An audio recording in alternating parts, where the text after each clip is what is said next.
welcome back to Showreel. I am Andrew Cowderoy. And I'm wearing a fez. This week, Andrew and I reviewed the new sequel to 2010's Kick-Ass, imaginatively titled Kick-Ass 2. Let's take a look at the trailer. Ready to go again? What do you want me to do? Hit me. You're a 15-year-old girl. What the hell? Act like a bitch, get slapped like a bitch.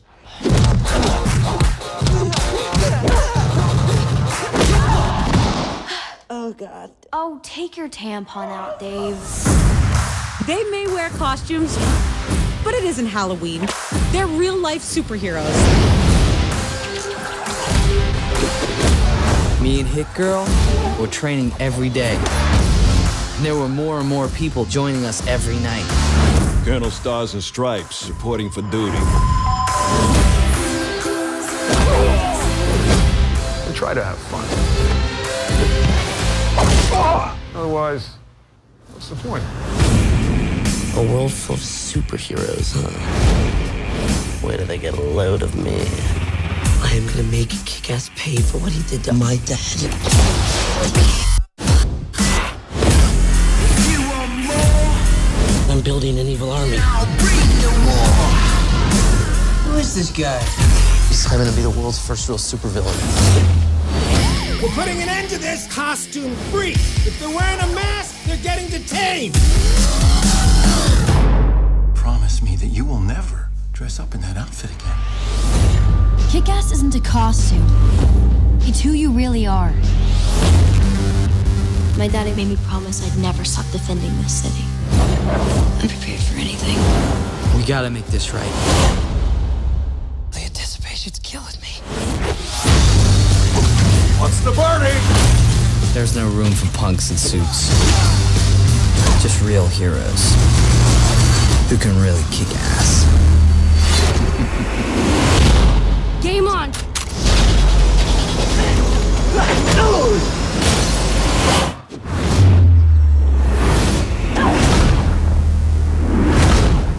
Who the hell are you? We're the good guys. They're the dead guys. Franz, wieder. Ow! Jesus! Yeah, there's a dog on your balls. In Kick-Ass 2, we return to our protagonists Dave and Mindy, aka Kick-Ass and Hit Girl. After her dad's death in the first movie, Mindy has promised her new guardian to leave Hit Girl in the past, but we all know that's never going to happen. Dave convinces Mindy to train him as her partner, but when the two get into some real trouble, Mindy is forced to take off the costume for good. But this is where we meet Chris D'Amico, son of the mob boss disposed of in the first film. He vows to get revenge on Kick-Ass, becoming the world's first supervillain. The mother word we can't say on this show. Without Hit Girl's help, will Kick-Ass and his gang of new amateur superheroes, which include Jim Carrey, Donald Faison and Clark Duke, be able to defeat the evil non-genius? Now, there's been a lot of criticism for this film, and it's somewhat justified. This is a superhero movie not for kids. The amount of graphic violence in this film is verging on Tarantino. But for an older audience, I quite enjoyed it. As in the original, Aaron Taylor-Johnson and Chloe Grace Moretz do great performances. But some moments in this film did seem a bit cheesy, almost like they were trying to make fun of romantic comedies, but instead just became one. Of course it's not as good as the originals, but sequels rarely are. I'd see it though, just don't expect anything groundbreaking. I give it 3 interstellar burning balls of gas out of 5. What did you think, Matt?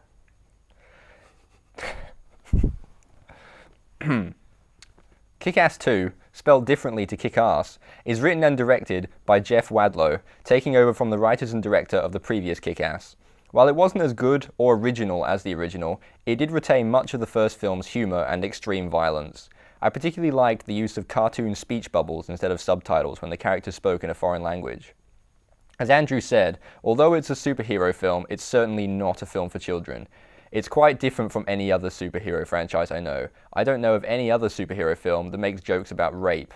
And there's a scene with some interestingly CGI'd vomiting and defecating. Jim Carrey, as Colonel Stars and Stripes, feels underused in this film. He had one great scene, but he never gets to be Jim Carrey. Overall, though, the acting is good, even if some of the characters do seem like stereotypes, especially the popular high school girls. The scene where Hit Girl realizes she's been a typical teenage girl all along when she sees a parody of One Direction is a little nauseating.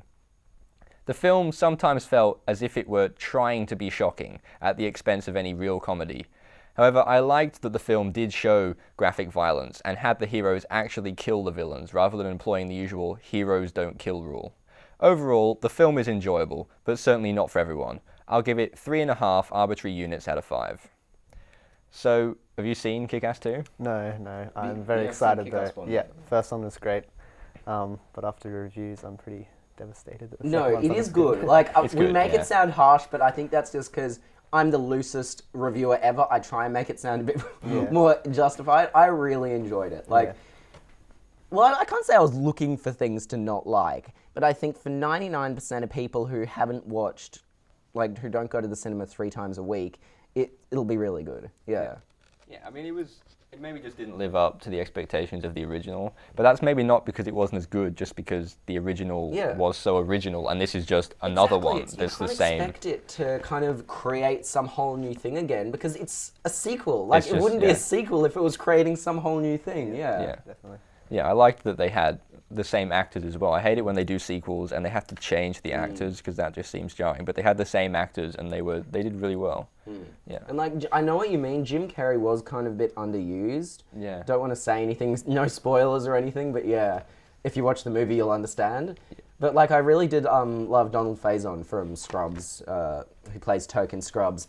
I think he did a really cool job, yeah. Which one was he again? He was the guy with the bat, was he? No, he was the guy with the bat. Yeah. No, if you haven't seen this film, you won't understand this discussion. Was he Dr. Gravity or something? Dr. Gravity, yeah. I think Professor or Dr. Gravity, yeah.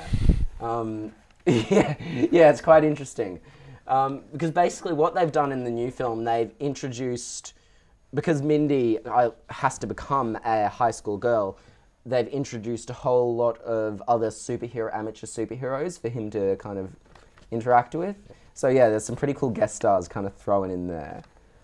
As well as his friend who is played by, I cannot remember, Hot Fuzz Time Machine, the guy that was in Hot Fuzz Time Machine. Oh yeah, that guy, the young guy. He has, I think, a bigger role in this one, which I like, because he is hilarious, yeah. Was he in the first one? I think, yeah, he was, but not very much. Right. Yeah.